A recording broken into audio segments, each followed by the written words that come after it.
Now this one, we did see methods. There was a table would be given and you would have to compare the orders. You have to figure out the orders using that table. There might be a graph given. You can figure out the half-life, or there's a mechanism given. So all of these are given. So the initial rate of the reaction is shown. And I think we did this question. And yes, in the last class, I think we did do this question. So determine the overall equation for the reaction, suggest the role of, so this one is easy that, so we'll start with part E. The rate of the reaction between metal ions was studied. The following three-step mechanism has been suggested. Explain the meaning of the rate determining step. Remember the rate of the reaction, it is the slow step, which is known as the rate determining step. It's a 1-mark question. So that's all that they're looking for. It's just a slow step in the reaction mechanism.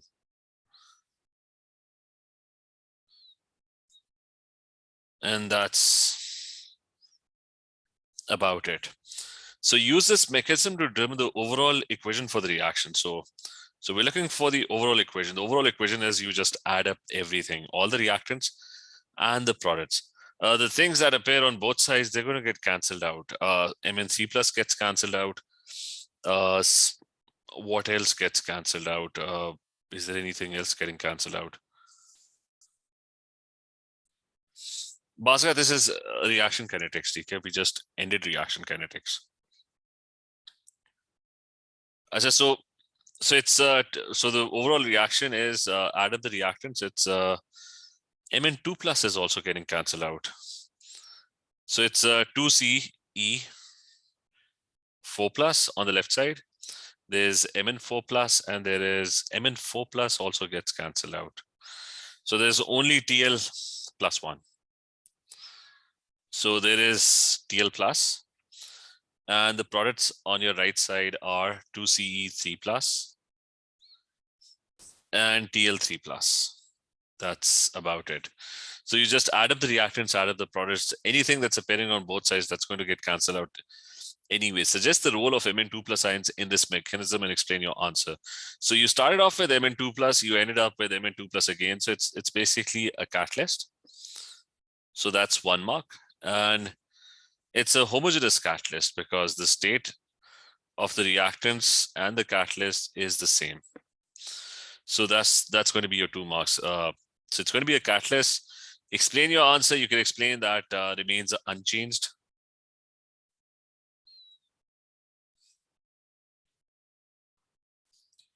So you can just write homogeneous catalyst, and why is it a catalyst? Remains unchanged, provides an alternate path for the reaction to happen. So instead of the reaction happening directly, things they start reacting with Mn2 plus, that changes to 3 plus, then that 3 plus changes to 4 plus, and eventually that 4 plus changes back to 2 plus. So the catalyst kind of remains unchanged. Okay, is this clear? Zoha, is this clear? Sam? Bhaskar, clear? Yes, sir. Now, here's another one where you have to, we did this table anyway, so we can, let me just go to those parts where, so we didn't do the whole question, we did the table, so we'll do the table very quickly.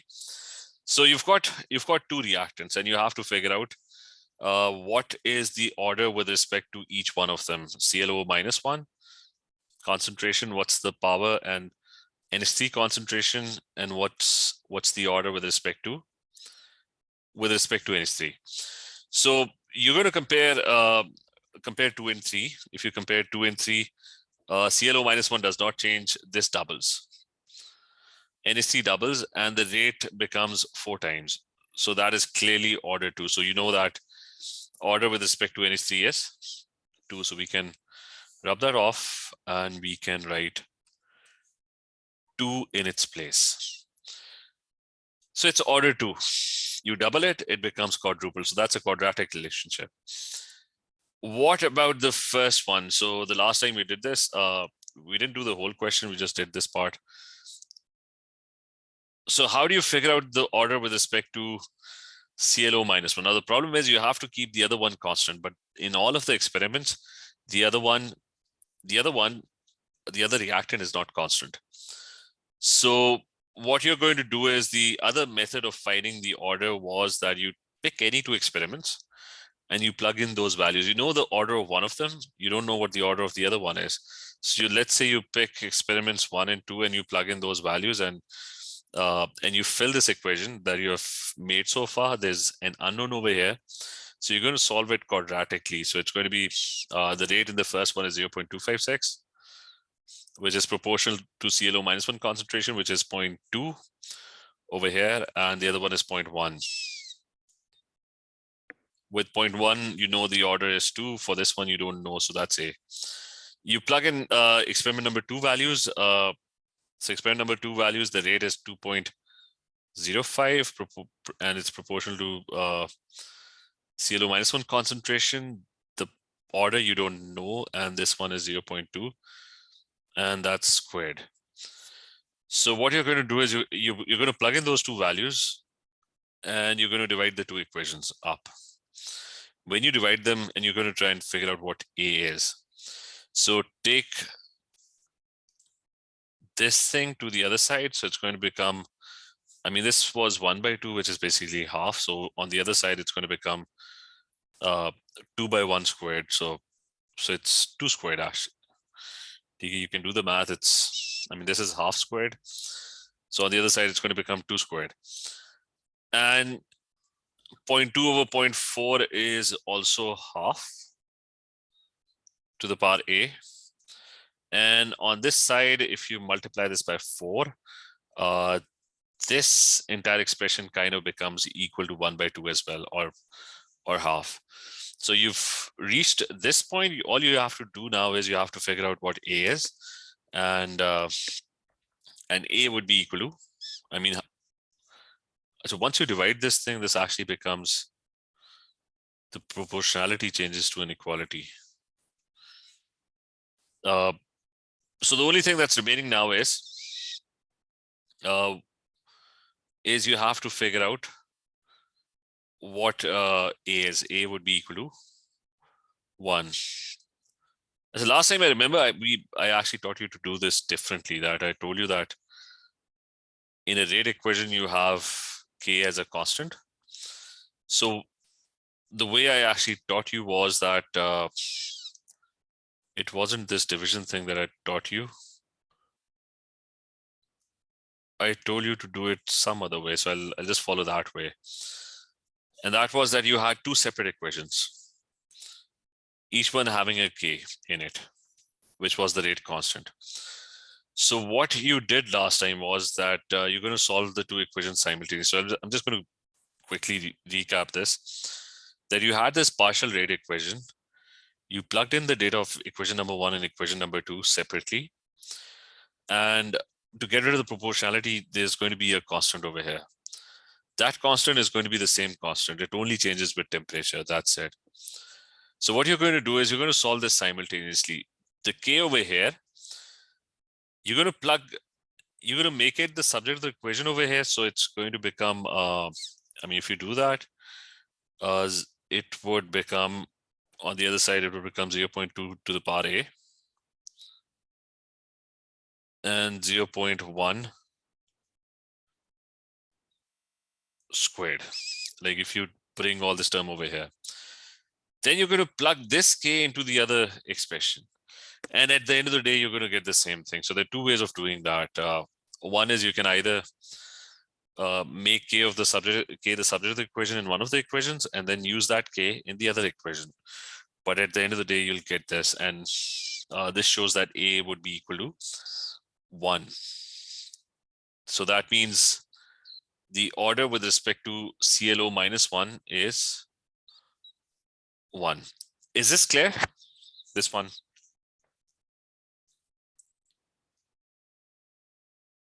Yes, sir. Sam, is this clear, Nadeem?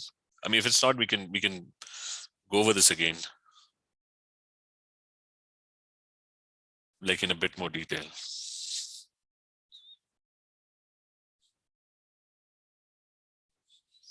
Sam, is this clear? Yes, sir. Asha, so we've got a rate equation now, which is basically you just found A being equal to 1. So you'll put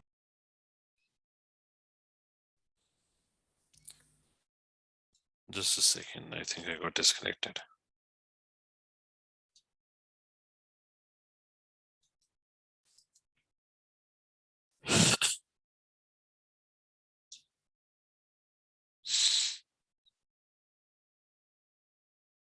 So where's the question? So we found that Asha, so we found the rate constant K, and now you have to figure out the value of the rate constant K by using experiment number 1 data. So you're just going to plug in that data and find the value of K. So if we do that, it's going to be, you just plug in the value of experiment number 1. This, you know that it's order 1. So it's going to be 0.256. And K would be equal to 0.2 concentration. Power is 1. And NAC concentration, that would be squared. So that's 0.1 squared. So you just have to figure out what K is, and you should be able to do that. So you'll find the value of K and you'll find the units as well. That's easy because just figure out its mole per dm cube per second. The units are given over here. Divide by mole per dm cube into mole per dm cube squared. So you just make K the subject of the equation. You can find the units as well. Now on the axis, sketch a graph to show how the value of K changes as temperatures increase. So we know that the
so can you hear me now?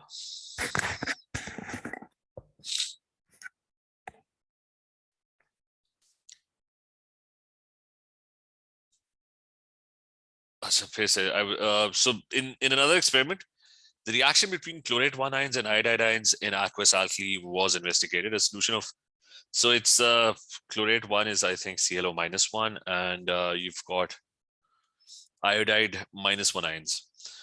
So I was saying that if a solution of iodide ions in aqueous alkali was added to a large excess, when something is mentioned as being in large excess, what that means is that its concentration is effectively constant. Like you add so many particles of it that even if a small quantity reacts or gets used up, its concentration remains kind of unaffected. Like if you add 10,000 moles of chlorate 1 ions and 0.1 moles get used up, so the quantity of chlorate ions still kind of remains unchanged. Like out of 10,000, if 0.1 moles are getting used up, that really doesn't affect. So anything that's in large excess, its concentration would remain constant, and it's not going to affect the rate of the reaction because it's not going to change. So I-1 was measured at regular intervals. Describe how the results of the experiments can be used to confirm that the reaction is first order with respect to I-1. So if you plot a graph of a first order reaction, what did we study about first order reactions? That their half-lives are constant. So if something is dependent on the concentration of the reactant, and it's directly proportional, that is first order. That means as the reaction proceeds, the reaction continues to slow down. So the speed with which the concentration would be decreasing, as it decreases, the rate of the reaction slows down, and it takes longer and longer time for it to go to zero. So the half-life remains constant. So that is what your result should be in this case. So this is all you got to write. So how can you just check the half-life. And it should be constant. Or you should have all successive half-lives would be constant. So it's always going to take the same time. And this one again, it's you have to figure out the overall reaction. So anything that's on both sides, that's going to get canceled out anyways. So HIO would get canceled out. Water over here would get canceled out. Even the OH ions are going to get canceled out. So you add up the reactants. So the only thing that's left is ClO -1 plus I -1. And in the product side, you've got Cl -1 plus IO -1. And identify a step that involves a redox reaction. So it's probably, you just have to figure out the oxidation state or see the oxidation state changing. So it's probably changing in, which one? I think it's changing over here. Like in HClO, H is +1, Cl is unknown, O is -2, and they all should add up to be equal to 0. So X comes out to be equal to +1. So Cl over here is +1 and Cl over here is -1. So it's undergoing reduction. So I -1 is undergoing oxidation. It's +1 over here and -1 over here. So hence it's a redox reaction. Now, when ClNO, so the first part is draw the dotted cross diagram. And he's saying the molecule of nitrogen atom is bonded to the chlorine atom and bonded to each of the oxygen atoms separately. So molecule of nitrogen atom, sorry, a molecule, the nitrogen atom is bonded. So nitrogen is probably in the center and it's bonded to a chlorine atom. And it's bonded separately to 2 oxygen atoms. So Cl and 2 oxygen atoms. And now this would be a single bond most likely because oxygen has 7 electrons, it's in group 7. And with oxygen, there's going to be a double bond. Oxygen forms double bonds. So there would be 4 electrons left. If this other one forms a double bond, there would be 4 electrons left. Now, the issue over here is nitrogen at the moment has how many electrons? It's got 4 plus 4 plus 2. It's got 10 electrons. The nitrogen atom cannot have 10 electrons. That's impossible because nitrogen is a period 2 element. A period 2 element, its outer shell is the second principal quantum number. It just has 2 subshells. And that's it. So the problem over here is that nitrogen cannot actually have in its shell, the second shell cannot have more than 8 electrons. So we have a problem over here. So, and remember this, that the first shell can have a maximum of 2 electrons. The second one can have a maximum of 8 electrons. The third shell, bigger atoms, can have 18 electrons. They can have more than 8 electrons. But any atom that has electrons, the outer electrons, the second shell, they can't have more than 8 electrons because they don't have enough space. So what is going to happen over here is that this oxygen is probably forming a dative bond. So this oxygen over here, because nitrogen usually forms 3 bonds and then it's got this lone pair. So this is how nitrogen usually bonds. It's formed a double bond, it forms a single bond. So it's got 8 electrons now. It originally has 5 electrons in its outer shell. So it's 1, 2, 3. I'm going to shade nitrogen electrons. So that means oxygen had 6 electrons, but now after forming a dative bond, it received 2 electrons from nitrogen atom. Oxygen itself did not give any electrons to nitrogen. Nitrogen instead provided or donated 2 of its electrons as a shade pair and gave it to oxygen. So oxygen's 8 electrons are now complete. This oxygen was already complete because oxygen usually forms a double bond. Cl forms a single bond. It got 1 of its electrons. Its 8 electrons were complete. The only issue was with nitrogen. It can't have more than 8 electrons. So is this diagram clear, dot and cross? Yes, sir.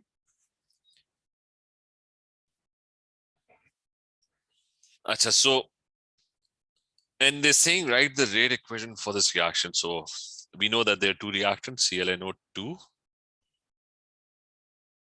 concentration, and rate depends on the other one, which is NO concentration. There's going to be a constant, which is going to be K. And they've told us already that the reaction between Cl and NO is first order with respect to each reactant. So that means it's directly proportional with respect to each of the reactants. Reduce the units for the rate constant when the concentration of both gases are measured in mole per dm cube and the rate measured in mole per dm cube per second. So K would be mole per dm cube per second is x s minus 1. X is mole per dm cube, and it's going to be divided by x into x. So one of the x would get cancelled out and it would become x minus 1, s minus 1. So x was mole per dm cube, so it's going to be mole minus 1 now, and dm3 and s minus 1. So you just have to make K the subject of the equation. So it's going to be rate unit divided by these two. State and explain whether or not the reaction could take place in a single step. Now there are 2, so now there are 2 reactants involved,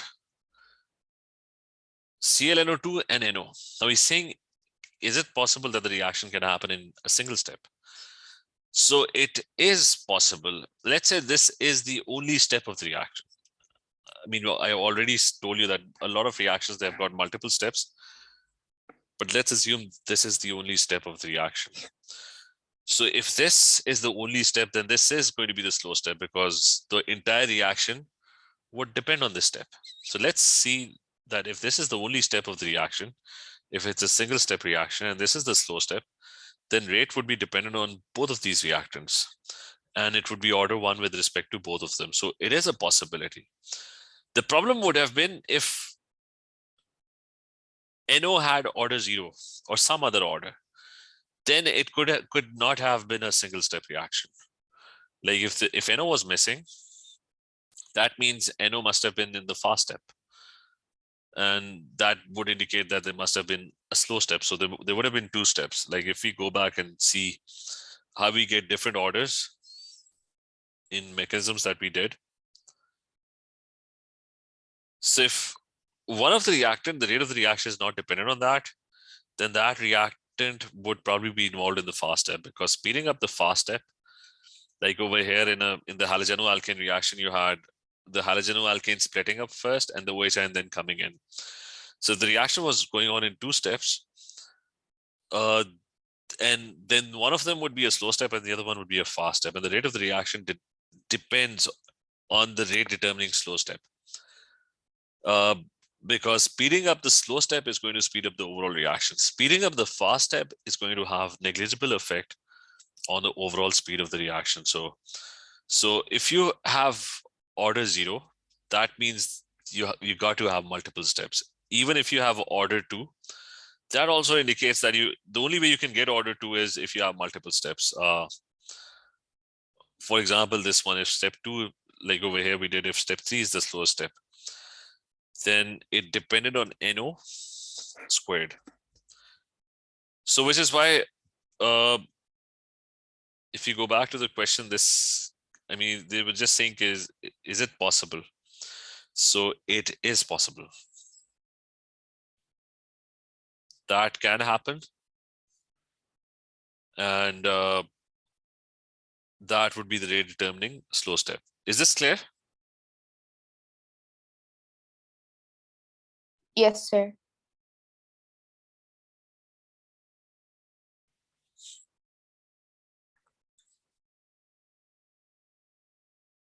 So then they've given us a chart, an experiment is carried out in which the initial concentration is 2 times 10 power minus 4 mole per dm cube. A large excess of NO is used. Again, if a large excess of NO is used, then NO, the other reactant, you've got 2 reactants. The other one is practically constant throughout the reaction. So the initial rate of reaction is 1 into 10 power minus 4 mole, but the rate of the reaction is assumed to be constant for the first 20 seconds. Draw a graph on the grid to show how the concentration of ClNO2. So ClNO2, so what's the initial? This axis is time. So what's the initial concentration? Is 2 times 10 power minus 4. So you're starting at this point. And they've given us the rate, initial rate. So what is rate? Rate is the gradient. So the rate of the reaction is equivalent to the gradient.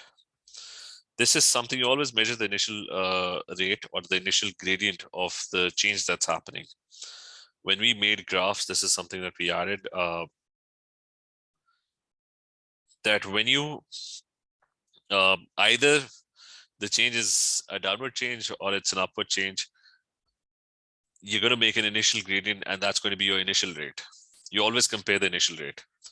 So since we are plotting the concentration of the reactants, the reactant concentration is going to decrease with time. So the graph would probably look like this. It's not going to go up. I mean, the gradient would not be upwards. It's going to be downwards.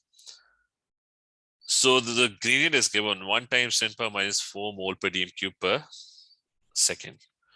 So how do you get that gradient? The m value is given, so you can just use y is equal to mx plus c if you know the equation of a line. You know c as well. C is 2 times 10 power minus 4. So you can find a few values for y and x. X is your time over here. So that is given as 0.2 seconds. So I'm going to figure out what the value for y would be at 0.2 seconds. This is 0.2 seconds. So we have the gradient. The gradient is what? 1 times 10 power minus 4. Okay, that's given over here. X, I'm taking X is the time axis, which is 0.2 seconds. And it's going to be plus 2 times 10 power minus 4. So I'm trying to do this on my calculator. It's going to be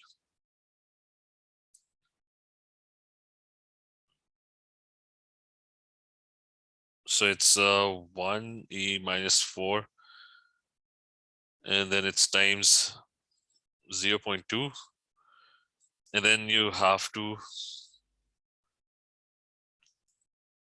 and remember it's a negative gradient, so it's 2e minus 5, and then I have to add plus 2 times 10 power minus 4.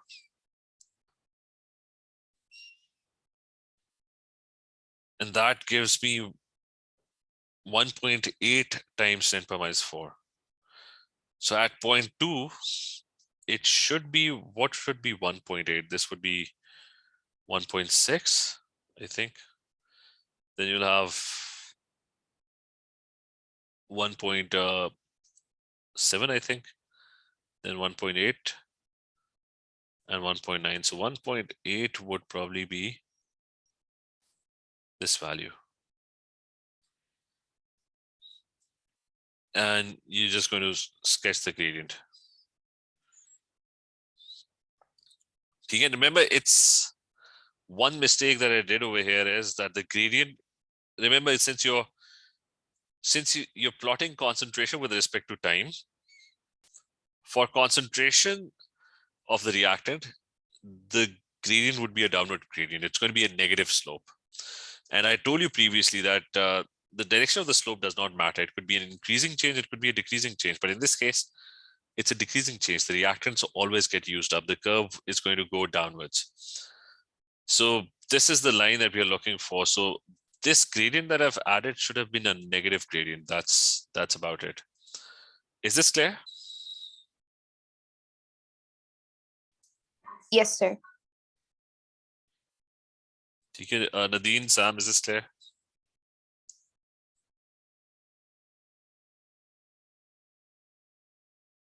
So just remember that they were just asking draw a graph on the grid to show how the concentration of ClNO2. So you just had to plot, and remember it wasn't a curve because they had told us to assume that the rate of the reaction is constant. So the rate of the reaction is the gradient. So you were going to assume that it's going to be constant. So that would be your straight lines. Reduce the concentration of NO2 product at 0.2 seconds. So the concentration of ClNO2, it was initially 2 times 10 power minus 4. And then it is 1.8 times 10 power minus 4 after 0.2 seconds. So that means concentration decreases by what amount? It decreases by 0.2 times 10 power minus 4.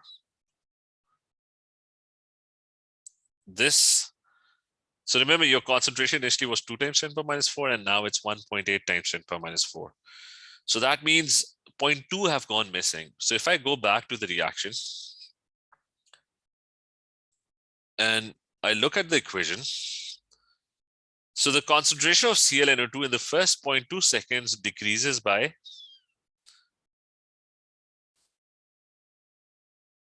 0.2 times 10 power minus 4. So what happened to that? Like, why is it decreasing? Because all of that got converted into NO2 and it's 1:1. So if 0.2 times 10 power minus 4 are missing now, that means they've reacted. On the other side, they're going to produce 0.2 times 10 power minus 4 mole per dm cube. So the amount of NO2 that they're looking for, reduce the concentration of NO2, is 0.2 times 10 power minus 4 mole per dm cube, so that is the amount. So is this clear that the amount that has decreased over here, that has basically been converted into the product? Is that clear? Zoha, Sam, Nadeem, is this clear? Yes, sir.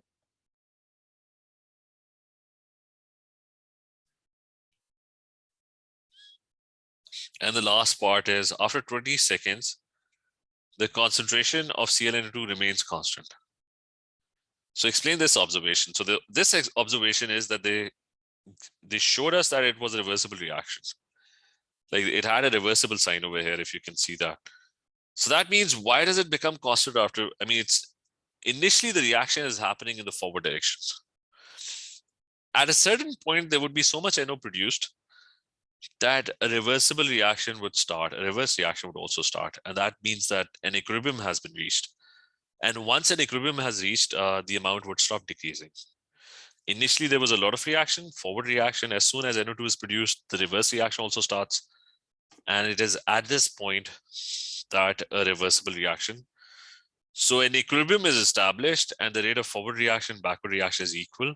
So the amount that is turning into NO2 is the same amount is getting produced back again. So the rate of forward and backward is equal. So is this clear?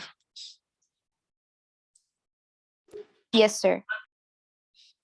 Okay, so let's continue tomorrow now. So I'll find the A2 organic. I think I do have a board on this.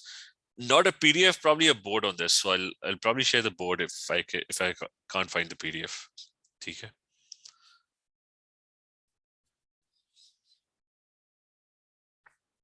Okay, take care. Allah Hafiz.